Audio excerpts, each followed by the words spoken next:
The phone call ends, but the echo stays. My hands won't stop shaking. I stare at the dark stain of coffee spreading on the floor.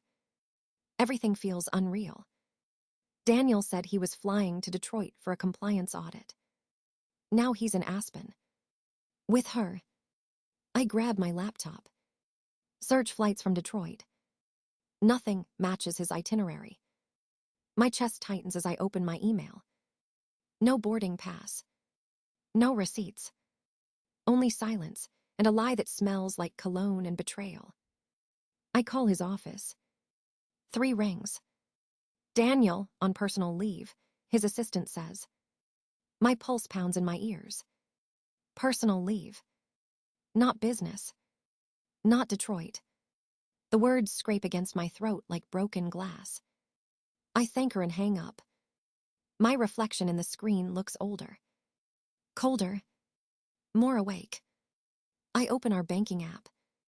3 withdrawals. 5,000. 3,000. 7,500. All from our joint account. The same one where my promotion bonus landed last week. I scroll down. Another transfer.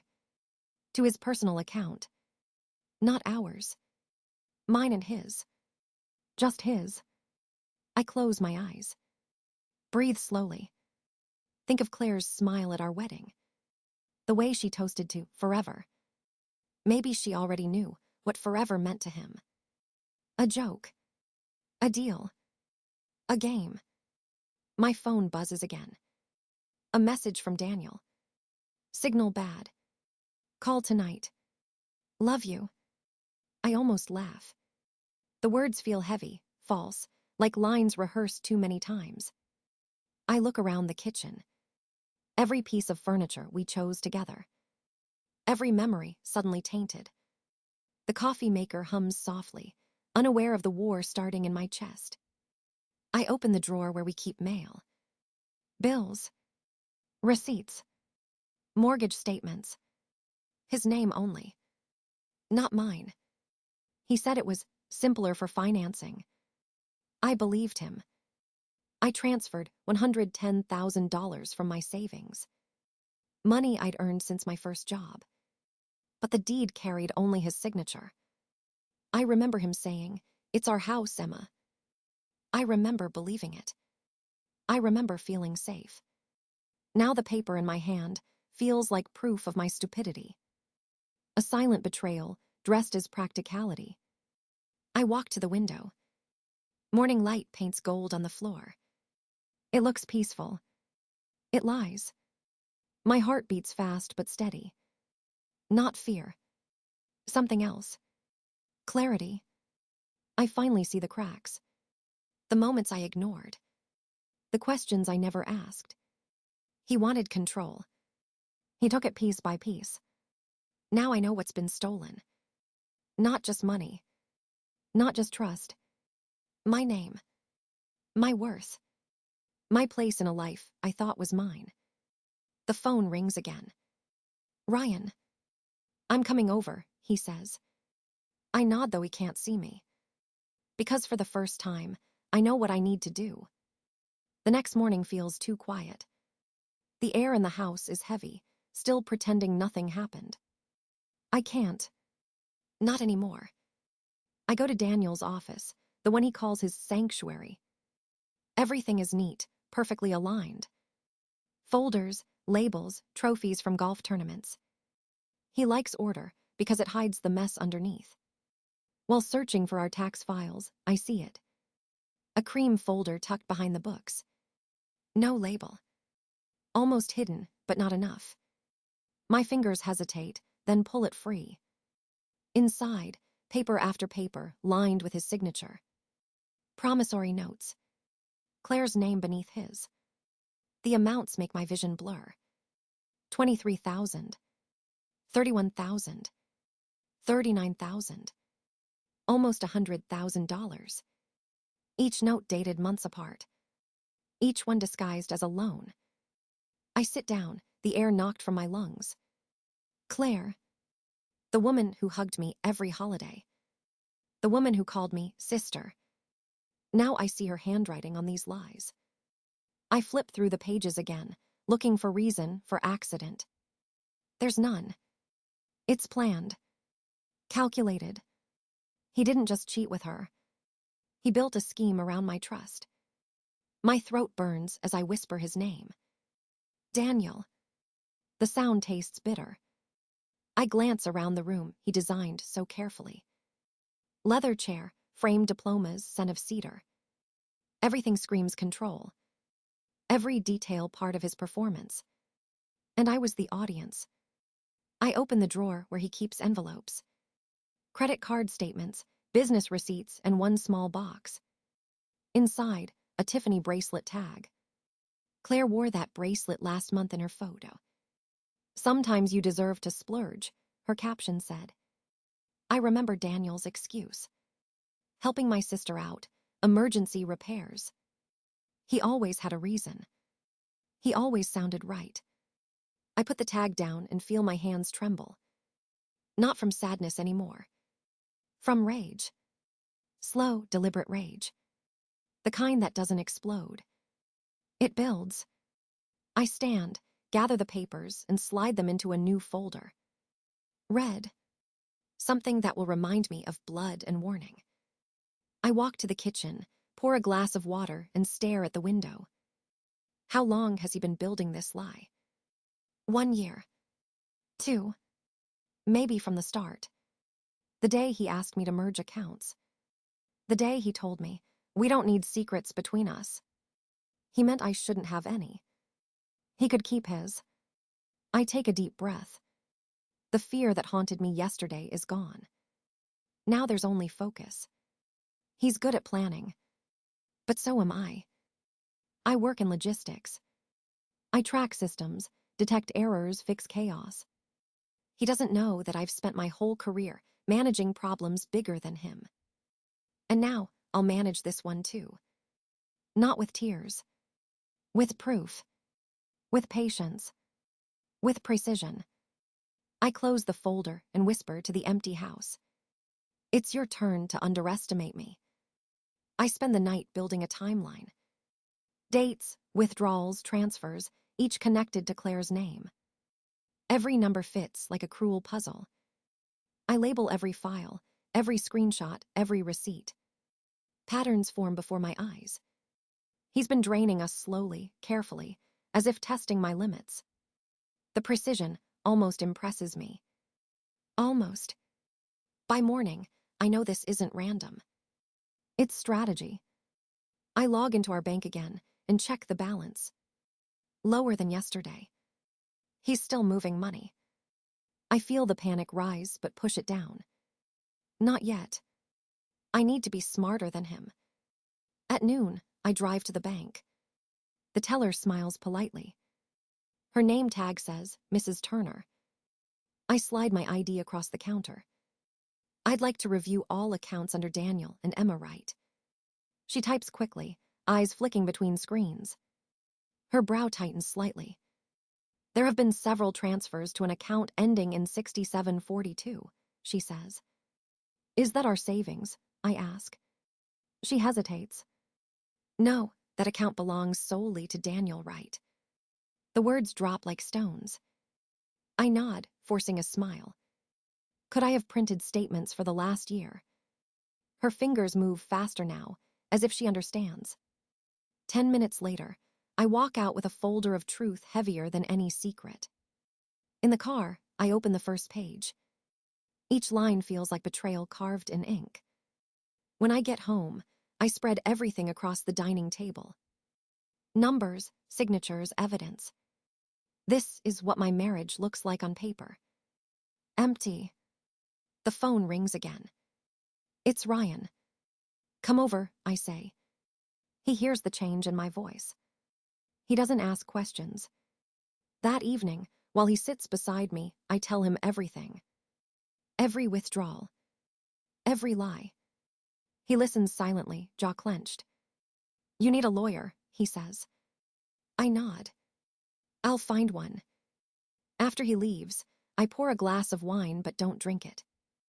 I open my laptop instead. Search, financial abuse in marriage. Search, Oregon community property laws. Search, hidden assets during divorce. Each answer sharpens me. I scroll through Claire's social media again. Luxury hotels, diamond jewelry, designer clothes. The captions sting. Love the view. Deserve the best. I whisper to the screen, paid for with my life.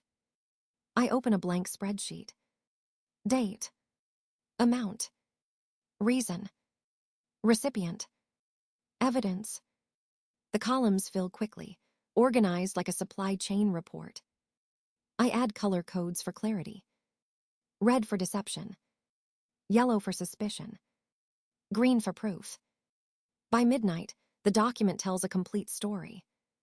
My own financial autopsy. And then I find courage to send a message. Not to Daniel. To Mark. Claire's husband. He deserves to know. Mark, this is Emma. We need to talk. It's about Daniel and Claire. My finger hovers for a second before I press send. The message flies into the dark. For the first time in weeks, I feel something like control. The kind of calm that comes before a storm. Mark replies within an hour. His message is short. I think we should meet. We choose a coffee shop 2 towns away. Neutral ground. Quiet. When I arrive, he's already there, eyes tired, shoulders heavy. He slides a folder across the table. Claire's credit card statements, he says. I open it. Every charge matches a withdrawal from my account. Aspen Lodge. Tiffany. 5-star restaurants. Different names, same pattern. The proof glows between us like fire. He leans back, rubbing his face. She said they were business trips. I nod slowly. He said audits. We share a bitter laugh that doesn't reach our eyes. I guess they planned it together, I say. Mark exhales. I thought I was crazy. So did I. The silence that follows feels like understanding. Not comfort. Just clarity. I tell him about the loans, the missing money, the lies. He listens, jaw tight. We can track them, he says finally. I still have access to her travel, rewards account. Something sparks inside me. Daniel's got one too. I can see his bookings. We lean over my laptop, cross-referencing their emails. Same dates. Same destinations. Same lies. A plan begins to take shape, simple and sharp. If they want to fly to Aspen again, we'll let them. Just not to Aspen. That night, I wait until Daniel showers. His wallet sits on the dresser. I move silently. Slide out his debit card. Replace it with my library card. Same blue color, same weight. He'll never notice. My pulse hammers, but my hands are steady. I've never felt more alive. Later, when he climbs into bed, he kisses my cheek. Big trip coming up, he says. I smile in the dark. Hope it's worth it. 2 days later, his flight confirmation appears in our shared email. Aspen again. Same hotel. Same betrayal. I log into his account. 1 click. 2 passengers. I reroute their tickets to Fargo, North Dakota. Middle of February. Freezing cold. I even use his travel points, so no alert triggers. The perfection of it thrills me. When Mark calls to confirm, I say, they'll be in for a surprise. He laughs softly. You're dangerous. I'm organized, I reply. The morning of the trip, Daniel kisses me goodbye, suitcase in hand. See you Friday, he says. Have fun, I whisper. Hours later, my phone rings. Hey babe, just checked into Aspen, he says cheerfully. I close my eyes. Elevation Lodge in Detroit, I ask. Pause. Then panic flickers in his voice. Wait, what? I hang up before he finishes. 3 hours later, another call. This time, pure fear. All my cards are declined, he says. I stir my coffee slowly. Are you sure you brought the right one? Emma, please, I need money. I smile, calm and final. Figure it out yourself. The line goes dead. In the silence that follows, I realize the power of stillness. He taught me patience. Now he'll learn consequence. They return 3 days later. Frozen, furious, and pretending it was all a mistake. Daniel paces the living room, voice sharp and defensive. Emma, this is insane. You stranded us. I stand by the window, calm, almost detached.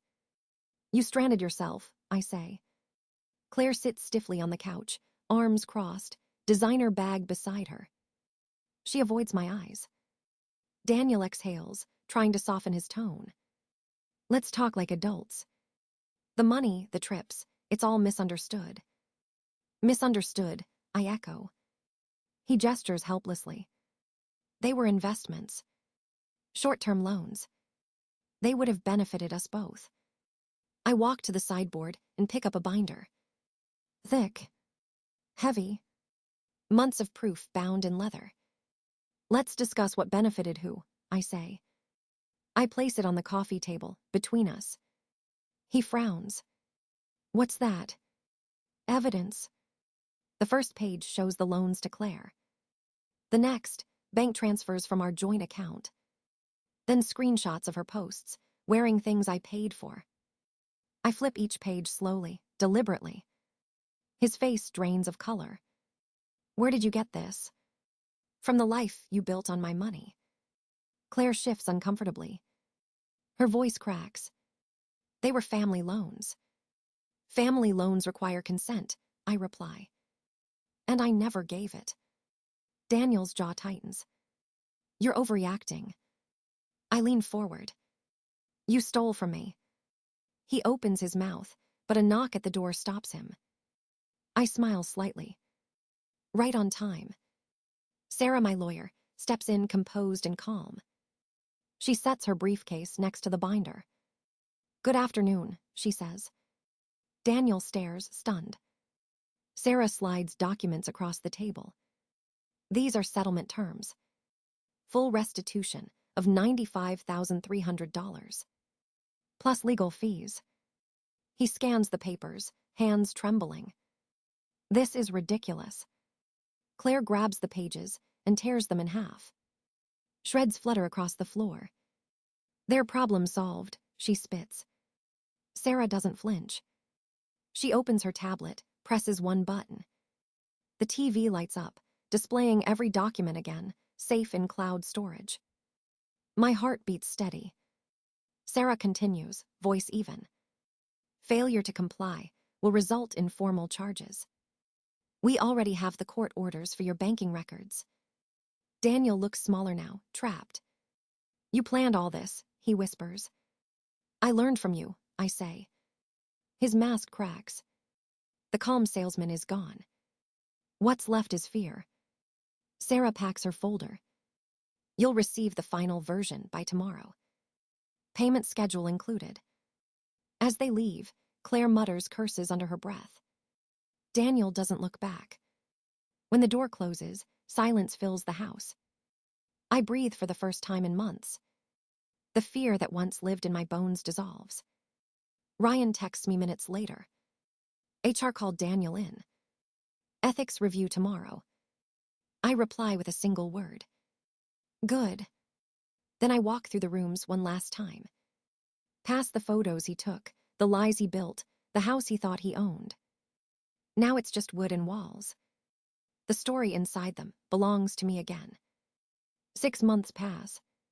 The world looks different now. Lighter. Sharper. My mornings start with quiet instead of panic. I wake in a high-rise apartment overlooking Portland's skyline. No creaky floors. No scent of his cologne. Just sunlight spilling across clean concrete. The space feels like breathing for the first time. I pour coffee into a handmade mug I bought myself. The sound of it grounding, warm, honest. My name alone sits on the lease, the mortgage, the future. Every signature is mine. Every choice, too. The promotion came last month, vice president of logistics. It still feels unreal. I manage 3 states now, not a man's lies. My savings have tripled. My credit restored. Each statement proof of survival. Lucas calls every Sunday, his voice softer these days. He never says, "I told you so." He just asks if I'm eating well. Today he says, "Mom's asking about dinner." I'll be there, I promise. After we hang up, I open my planner. Thursday evening is highlighted. Financial Literacy Workshop, Women's Resource Center. Teaching others how to recognize what I once ignored. How control hides behind kindness. How love can disguise debt. It's strange to think of that version of me. The one who flinched at truth. She still exists somewhere. But she doesn't run the story anymore. The doorbell rings. Mark stands there, holding a bottle of champagne and a small jade plant. "I know it's not traditional," he says. "But plants live longer than flowers." I smile. They grow stronger too. He steps inside, eyes tracing the view.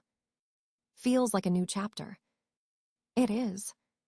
We toast with mismatched glasses. No ceremony. No lies. Just peace. Later, the table fills with laughter. Lucas, Mark, and Sarah, the lawyer who turned strategy into freedom. She raises her glass. To knowing the difference between a house and a home.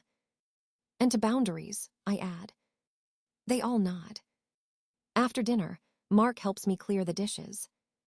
We stand by the window, watching the city lights flicker below. "I heard you bought a duplex," he says. "Construction starts next month," I reply. He studies the blueprints spread on the counter. "You're really doing it." "Building something real," I say. He smiles, tentative. "Dinner next week, just us." I meet his eyes. There's warmth there, not rescue. Not dependence. Just possibility. I let the question linger between us like air. Then I smile. "Maybe." He laughs softly. Before he leaves, he places the jade plant on the table. It catches the glow of the city, small but alive. When the door closes, I touch its leaves. They're smooth, strong, resilient. Exactly what I've become. The city hums outside, endless and open. I stand there for a moment, feeling the pulse of freedom under my skin. This time, every heartbeat belongs only to me. Night settles over the city. The lights outside shimmer like quiet promises. I sit by the window, the jade plant beside me. Its small leaves catch the reflection of my own face. There's peace where fear used to live. I think of everything I lost and everything I found instead. Freedom. Clarity. Myself. Daniel is just a name in old paperwork now. Claire is a story that no longer belongs to me. I've stopped asking why. Some answers don't heal. They just remind you how far you've come. The house that once trapped me taught me how to rebuild. Not walls. Not rooms. But boundaries. Strength. Tomorrow I'll teach another class. Another woman might walk in, still believing her worth is shared. I'll show her it is. I'll tell her she's allowed to start over. To stand on ground, that's hers alone. The night hums softly around me. I close my eyes and breathe. This time, no lies. No fear. Only the quiet certainty of a life I built myself. And it's enough.